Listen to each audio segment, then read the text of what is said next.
Hindi niya ako tinulungan. Wala na akong trabaho. Walang nakikinig sa akin. Sir, kumalma po kayo. Pwede po natin ito pag-usapan. Hindi. Pagod na akong baliwalain. Tulungan niyo po ako.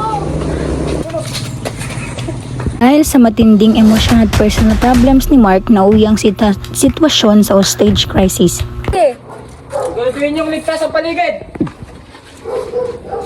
Ginamit ng polis ang containment strategy upang maiwasan ang malaking panganib habang kinakausap ang hostage taker. Dito ako para makinig at tumulong. Walang makakatulong sa akin.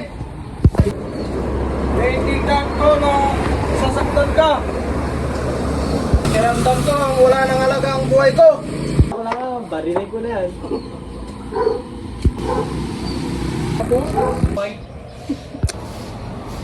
May solusyon dito, hindi kailangan matapos sa kaharasan.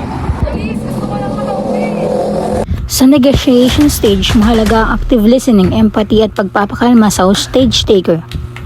Mark, tama na. Hindi ka namin iiwan. Sumama ka na lang na maayos. Kasi di ko alam ang gagawin ko. Di pa uli ang lahat. May solusyon kami dito.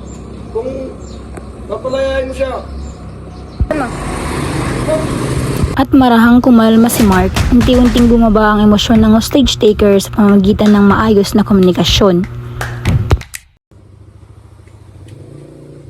Wala mo yung kutsilyo. Sige, susuko na ako. Sasama mo na ito sasama.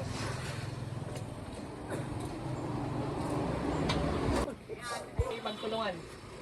Kasi layo na. At sa huli, nagpasalamat si Ana sa pamamagitan ng tamang negotiations techniques at peaceful communication natapos ang hostage crisis nang walang nasaktan.